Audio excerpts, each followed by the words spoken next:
आज के एपिसोड में हम बात करेंगे एरियल कॉम्बैट के भविष्य की, जो कि है beyond visual range missiles, short form में BVR मिसाइल्स। और अब वो दिन चले गए हैं जब एरियल कॉम्बैट विजुअल रेंज के अंदर होता था और BVR टेक्नोलॉजीज के आ जाने से जो डॉग फाइट जैसी चीज़ें हैं तो वो अब बहुत ही कम देखने को मिलती है, क्योंकि BVR मिसाइल्स टेक्नोलॉजीज की मदद से हम उस दुश्मन को भी टारगेट कर सकते हैं जो कि हमारी आंखों की विजुअल रेंज से भी बाहर है। तो आज डिफेंस ज्ञान सीरीज के इस एपिसोड में हम बात करेंगे BVR मिसाइल्स के बारे में कि ये कैसे काम करती है, और साथ ही साथ हम भारत की अपनी खुद की स्वदेशी अस्त्र BVR मिसाइल को और डिटेल में समझेंगे। तो स्वागत है आप सभी का डिफेंस ज्ञान सीरीज के एक बेहद ही फ्रेश एपिसोड में। So without wasting any time, let's begin.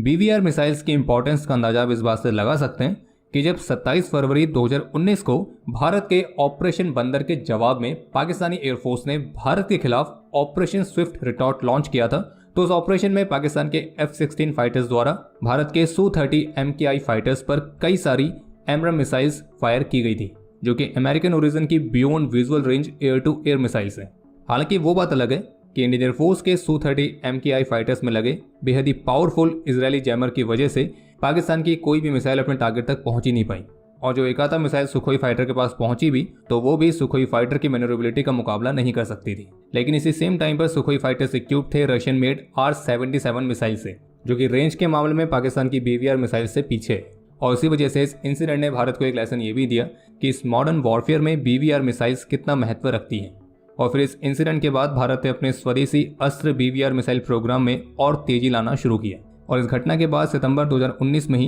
Indian air force के Su-30 MKI फाइटर से अस्त्र मिसाइल के परीक्षण भी कंडक्ट किए गए थे, जिसमें सुखोई से फायर की गई अस्त्र मिसाइल की मदद से एक लाइव टारगेट को सटीकता से इंगेज किया गया था। तो चलिए अब BVR मिसाइल्स की वर्किंग और अस्त्र मिसाइल के बारे में और भी डिटेल में जानने से पहले कुछ ऐसे बेसिक गाइडेंस सिस्टम के बारे में बात करते हैं जो कि अधिकतर एयर टू एयर मिसाइल्स में इस्तेमाल किए जाते हैं। तो एयर टू एयर मिसाइल्स में इस्तेमाल होने वाले गाइडेंस सिस्टम में मेनली दो तरह के सिस्टम आते हैं। एक है इंफ्रारेड यानी कि IR गाइडेंस, और दूसरा है रडार गाइडेंस। अगर बात करें इंफ्रारेड गाइडेंस सिस्टम की, तो इस तरह के गाइडेंस सिस्टम वाली जो मिसाइल्स होती हैं तो वो अपने टारगेट से निकलने वाली हीट को डिटेक्ट करके उस पर लॉक करती है। जैसे कि अगर टारगेट कोई एयरक्राफ्ट है तो उस एयरक्राफ्ट के इंजन से जो हीट निकल रही है तो इंफ्रारेड गाइडेंस वाली जो मिसाइल्स हैं वो उस हीट को डिटेक्ट करेगी, फिर उसी की मदद से एयरक्राफ्ट को लॉक करेगी और फिर उसी के आधार पर अपने टारगेट को इंगेज करेगी। और इस तरह का जो गाइडेंस सिस्टम होता है वो अक्सर विजुअल रेंज की मिसाइल्स में ही इस्तेमाल होता है, यानी कि जहां पे आपको आपका टारगेट आपकी आंखों से दिखाई दे रहा हो। और इस तरह के गाइडेंस सिस्टम वाली एयर टू एयर मिसाइल्स की जो रेंज होती है वो अक्सर 30 किलोमीटर या उससे कम ही रहती है,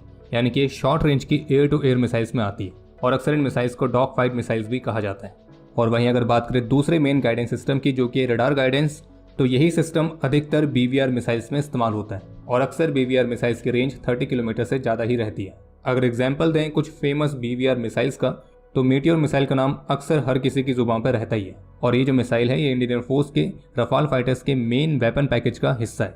बाकी जो रडार गाइडेंस वाली BVR मिसाइल्स होती हैं तो उसमें भी दो तरह के वर्जन आते हैं। एक होता है एक्टिव रडार होमिंग सिस्टम और दूसरा होता है semi active radar homing system. और इन दोनों में मेन डिफरेंस ये है कि जो एक्टिव रडार होमिंग सिस्टम वाली मिसाइल्स होती हैं तो उन मिसाइल्स के पास भी अपना खुद का एक रडार सिस्टम होता है, यानी कि जो एक्टिव रडार होमिंग सिस्टम है वो BVR मिसाइल्स को फायर एंड फॉरगेट वाली कैपेबिलिटी प्रदान करता है। इसका मतलब यह है कि अगर आप इस मिसाइल को फाइटर एयरक्राफ्ट या ड्रोन से लॉन्च करते हैं तो लॉन्च होने के बाद इस मिसाइल को अपने लॉन्च व्हीकल के गाइडेंस की रिक्वायरमेंट नहीं है, बल्कि मिसाइल अपने अंदर के रडार की मदद से अपने टारगेट को खुद ही हंट कर सकती है। जिसका मतलब ये है कि आपको अपने एयरक्राफ्ट की रडार से केवल लॉक करने की जरूरत है, और फिर एक बार जैसे ही लॉक करने के बाद अपनी मिसाइल लॉन्च करी तो फिर उसके बाद जरूरी नहीं है कि आप एयरक्राफ्ट की मदद से दुश्मन को लॉक बनाए रखें, बल्कि आप कुछ और टास्क भी कर सकते हैं। वहीं इसके विपरीत जो semi active radar homing system वाली BVR मिसाइल्स होती हैं तो उनके पास इस तरह की कैपेबिलिटी नहीं होती है, बल्कि इन मिसाइल्स को अपने टारगेट को एक्यूरेटली हिट करने के लिए अपनी एयरक्राफ्ट के रडार पर निर्भर रहना पड़ता है। और इनकी जो रेंज है वो एक्टिव रडार होमिंग सिस्टम वाली BVR मिसाइल्स की तुलना में कम होती है,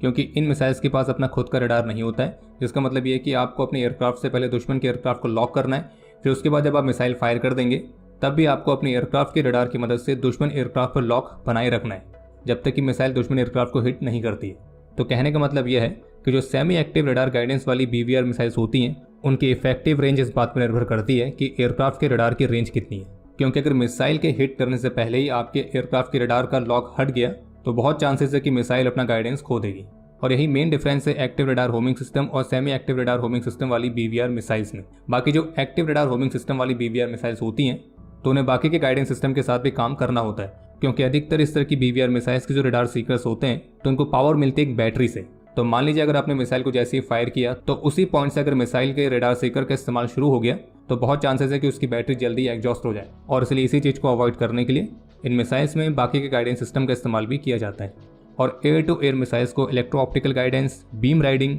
पैसिव एंटी रेडिएशन, तो इस तरह के अलग अलग मेथड्स की मदद से भी गाइड किया जाता है। बाकी उम्मीद है यहाँ तक आपको BVR मिसाइल के गाइडेंस सिस्टम के बारे में बेसिक कॉन्सेप्ट क्लियर हो गया होगा, और अगर ये क्लियर हो गया है तो काफ़ी हद तक आपको ये भी समझ में आने लग गया होगा कि BVR मिसाइल काम करती कैसे। तो चलिए थोड़ा सा इसको और अच्छे से समझ लेते हैं, लेकिन उससे पहले अगर आप यहाँ तक वीडियो देख चुके हैं तो वीडियो को लाइक जरूर करें, और अगर आपको मिलिट्री से संबंधित और भी डिटेल्ड कंटेंट में दिलचस्पी है तो डिफेंस स्कॉट की सुपर ऐप को डाउनलोड करना ना भूलें, जो कि अपनी तरह का भारत का पहला ऐसा OTT प्लेटफॉर्म है जो केवल डिफेंस लवर्स को ध्यान में रखकर बनाया गया है। और अगर आप वीडियो के डिस्क्रिप्शन में दिए गए लिंक पर क्लिक करके इस ऐप को डाउनलोड करते हैं तो आप इसके एनुअल सब्सक्रिप्शन में स्पेशल डिस्काउंट प्राप्त कर सकते हैं। तो चलिए वापस आते हैं मेन टॉपिक पर और BVR मिसाइल के वर्किंग को समझते हैं थोड़े से और आसान शब्दों में। तो इसके काम करने का तरीका कुछ ऐसा होगा कि मान लीजिए आप एक्टिव रडार होमिंग सिस्टम वाली BVR मिसाइल को फायर करते हैं, और एयरक्राफ्ट से फायर होने के बाद जो मिसाइल है वो एयरक्राफ्ट के रडार द्वारा लॉक किए गए टारगेट की तरफ आगे बढ़ती है, और टारगेट तक पहुंचने के लिए इसके मिड कोर्स यानी कि उड़ान के बीच में मिसाइल को गाइड करते हैं इनिशियल नेविगेशन जैसे गाइडेंस सिस्टम।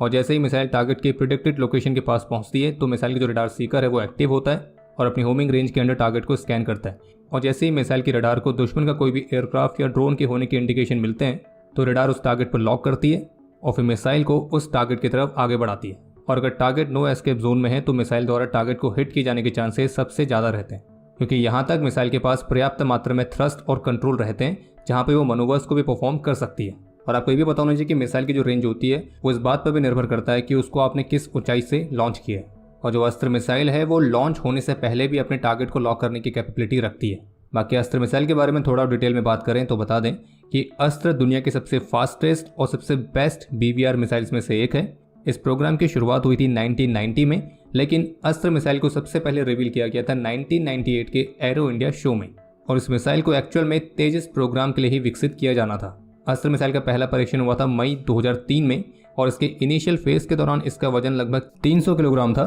और रेंज थी केवल 25 से 40 किलोमीटर। फिर इसके बाद 2004 में भारत सरकार ने इस अस्त्र मिसाइल वाले प्रोग्राम के लिए 955 करोड़ रुपीस और मंजूर किए, और इस प्रोग्राम को DRDO ने HAL और ECIL यानी कि electronics corporation of India limited के साथ लीड किया था। और आज के समय में जो अस्त्र मिसाइल आप देखते हैं तो वो अपने इनिशियल वर्जन्स की तुलना में बहुत अलग है, क्योंकि 2006 में कंट्रोल इश्यूज और हाई एल्टीट्यूड पर परफॉर्मेंस डेफिशिएंसीज के चलते इस मिसाइल को रीडिज़ाइन किया गया था। अस्त्र मिसाइल के नोज के पास उसके इनिशियल डिजाइन में मौजूद 4 cruciform short span long chord wings को क्रॉप्ड डेल्टा विंग से रिप्लेस किया गया था, और जब इस मिसाइल को रीडिजाइन किया गया तो उसके प्रपल्सन सिस्टम में भी इंप्रूवमेंट हुए। फिर उसके बाद अस्त्र मिसाइल का इंप्रूव्ड वर्जन 2008 में सबसे पहले टेस्ट किया गया था, लेकिन फिर 2013 में मल्टीपल फेलियर्स के रिस्पॉन्स के चलते इस मिसाइल को फिर से रीडिजाइन किया गया, और एक बार फिर से इसके कंट्रोल, गाइडेंस और प्रपल्सन सिस्टम को रिकॉन्फ़िगर किया गया। और अपने दूसरे रीडिजाइन के बाद जो मिसाइल थी वो अपने इनिशियल वर्जन की तुलना में 130 किलोग्राम के आसपास ज़्यादा हल्की थी। और फिर अप्रैल 2013 में सुखोई Su-30 MKI फाइटर से इस मिसाइल के कैप्टिव ट्रायल्स कंडक्ट किए गए, और सितंबर 2017 में अस्त्र मिसाइल ने अपने फाइनल डेवलपमेंटल ट्रायल्स को कंप्लीट किया। और यहाँ पे हम अस्त्र मिसाइल के जिस वर्जन की बात कर रहे हैं वो है अस्त्र मार्क 1, जिसे सुखोई फाइटर्स में इंटीग्रेट किया गया है। जो अस्त्र मार्क 1 है वो मीडियम रेंज की BVR मिसाइल है, जो कि पहले गाइडेंस के लिए इनिशियल नेविगेशन सिस्टम का इस्तेमाल करती है, और फिर उसके बाद जब इस मिसाइल का टर्मिनल फेस आता है, यानी कि जब मिसाइल टारगेट के पास पहुंच जाए, तब इसका एक्टिव रडार होमिंग सिस्टम काम करना शुरू करता है अस्त्र मार्क 1 को टारगेट के पास ले जाने के लिए। अस्त्र की जो मैक्सिमम रेंज है उसे 110 किलोमीटर तक क्लेम किया जाता है, और जैसा कि हमने आपको कहा कि जो BVR मिसाइल्स होती है उनकी रेंज इस बात पर भी निर्भर करती है कि उस मिसाइल को किस ऊंचाई से फायर किया गया है। अस्त्र मार्क 1 की मैक्सिमम स्पीड है मैक 4.5, और इसी वजह से दुनिया की one of the fastest BVR air to air missile है। अस्त्र मार्क 1 को पावर देने के लिए smokeless single solid rocket motor का इस्तेमाल किया गया है, और इस सॉलिड रॉकेट मोटर की एबिलिटी यह है ये तब तक चलती रहेगी जब तक कि फ्यूल पूरी तरह से एग्जॉस्ट नहीं हो जाता है। लेकिन इसका नुकसान ये है कि मिसाइल की स्पीड या इसके फ्यूल कंजम्पशन को कंट्रोल नहीं कर सकते, यानी कि तब भी थ्रस्ट जनरेट करता रहेगा जब इसकी आपको ज़रूरत नहीं है, जबकि थ्रस्ट की रिक्वायरमेंट सबसे ज़्यादा तभी रहती है जब मिसाइल टारगेट के करीब पहुंच जाए उसको चेस करने के लिए, या फिर अगर उसे हाई जी मैन्यूवर्स परफॉर्म करने पड़े। बाकी इसके प्रोपेलेंट अपने पीछे कोई भी निशान नहीं छोड़ते हैं, जिस वजह से इस मिसाइल को डिटेक्ट कर पाना बहुत मुश्किल होता है। और अस्त्र मार्क 1 का जो करंट एक्टिव रडार सीकर है उसकी होमिंग रेंज 25 किलोमीटर के आसपास है और ये 15 किलोमीटर की दूरी से 5 स्क्वायर मीटर तक के टारगेट को भी लॉक कर सकती है। और अभी वर्तमान समय में अस्त्र मार्क 1 में रशियन मेड रडार सीकर का इस्तेमाल किया गया है, लेकिन DRDO स्वदेशी तौर पर इस मिसाइल के लिए KU बैंड रडार सीकर को भी विकसित कर रही है, जो कि QRSAM और आकाश मिसाइल में भी इस्तेमाल किए जाएंगे। और भारत के जो स्वदेशी रडार सीकर है उसकी लॉक ऑन रेंज 13 से 20 किलोमीटर होगी। वहीं अगर बात करें अस्त्र मिसाइल के बाकी के कुछ वर्जन्स की, जैसे कि अस्त्र मार्क 2, तो अस्त्र मार्क 2 फिलहाल अंडर डेवलपमेंट है और ये dual pulse solid rocket motor वाली मिसाइल होगी और अस्त्र मार्क 1 की तुलना में ज़्यादा घातक होगी और इम्प्रूव और ज़्यादा रेंज के साथ आएगी। बाकी ये मिसाइल अपने ट्रायल्स के लिए तैयार है और 4 सुखोई Su-30 MKI फाइटर्स को ऑलरेडी इसके लिए अपग्रेड किया गया है। और 2022 में इंडियन एयरफोर्स की तरफ से एक फुटेज भी रिलीज की गई थी, जिससे क्लियर हुआ था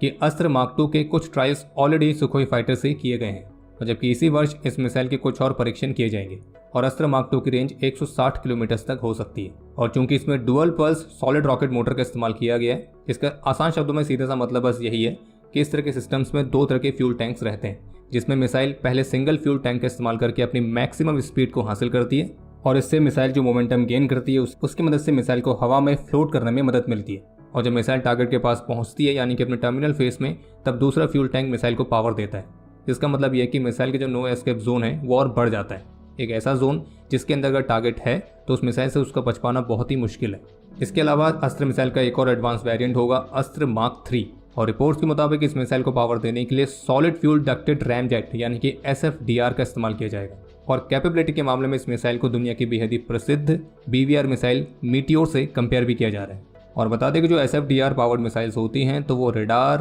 रैमजेट इंजन, बूस्टर, फ्यूल, इस तरह के सभी इंपॉर्टेंट सिस्टम्स को कैरी करती है। और जिस तरह से बाकी के अन्य मिसाइल्स को कम्बिशन के लिए ऑक्सीडाइजर और फ्यूल दोनों ही कैरी करने पड़ते हैं, वहीं उसकी विपरीत SFDR पावर्ड मिसाइल्स में इस तरह की कोई प्रॉब्लम नहीं होती है, क्योंकि इनमें ऑलरेडी डक्ट और इनटेक होते हैं, जिनकी मदद से कम्बिशन के लिए वे डायरेक्टली एटमॉस्फेयर से एयर ले सकते हैं। इतना ही नहीं बल्कि अपने इंजन्स को थ्रॉटल भी दे सकते हैं, जो कि उन्हें सुपरसोनिक रफ्तार में क्रूज करने की एबिलिटी देता है। और जैसे ही मिसाइल टारगेट के पास एक बार पहुंचती है तो फिर उसी की मदद से इसकी स्पीड को तुरंत ही बढ़ाया जा सकता है। यानी कि मैकेनिज्म लगभग dual pulse solid rocket motor की तरह ही है, लेकिन ज़्यादा एफिशिएंट है। हालांकि जो SFDR इंजन होते हैं उनमें एक बाधा ये रहती है कि इन मिसाइल के रैमजेट इंजन को स्टार्ट करने और उनके कम्बिशन के लिए इस मिसाइल को सुपरसोनिक स्पीड में रखना जरूरी होता है, और हमेशा एयरक्राफ्ट के लिए ऐसा संभव नहीं है कि वो सुपरसोनिक स्पीड में ही रहे। तो इसके लिए इन मिसाइल्स को बूस्टर से भी पावर किया जाता है, जो कि इन्हें सुपरसोनिक स्पीड को प्राप्त करने में मदद करता है, ताकि रैमजेट इंजन स्टार्ट हो सके और उसका कम्बिशन शुरू हो सके। बाकी मीडिया रिपोर्ट्स के मुताबिक जो अस्त्र मार्क 3 मिसाइल है उसे DRDO रशिया के कोलैबोरेशन के साथ विकसित कर रही है,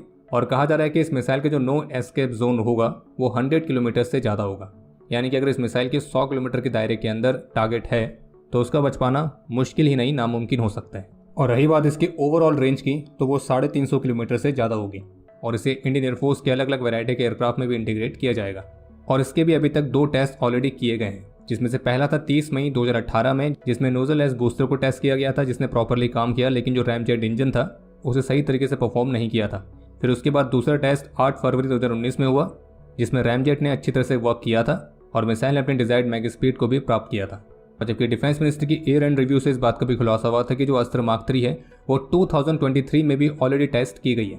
और जो अस्त्र मिसाइल है वो बहुत ही कॉस्ट इफेक्टिव तरीके से एक कमाल की BVR कैपेबिलिटीज प्रोवाइड करती है, जिसके चलते इसका जो एक्सपोर्ट पोटेंशियल है वो भी काफ़ी ज़्यादा है। और अभी कुछ समय पहले रिपोर्ट्स आई थी कि ब्राज़ील ने अपने ग्रिपन फाइटर्स को इसी अस्त्र मिसाइल से इक्विप करने की इच्छा जताई है। बाकी इस वीडियो को एंड करने से पहले a big shout out to Pratishtha Chaudhary, जिनकी रिसर्च के साथ ये वीडियो पॉसिबल हो पाई है, और उनके द्वारा इस पर लिखा गया एक आर्टिकल हमारी ऑफिशियल वेबसाइट defensexp.com पर भी पब्लिश किया गया है। आप उसके माध्यम से भी जानकारी प्राप्त कर सकते हैं, लिंक डिस्क्रिप्शन में मिल जाएगा। बाकी आपके कोई भी सुझाव या सवाल हो तो उसके लिए कमेंट सेक्शन ओपन है, और अगर आपने अभी तक चैनल को सब्सक्राइब नहीं किया है तो सब्सक्राइब जरूर करें। जल्द ही मिलेंगे नए एपिसोड के साथ, तब तक के लिए जय हिंद, जय भारत।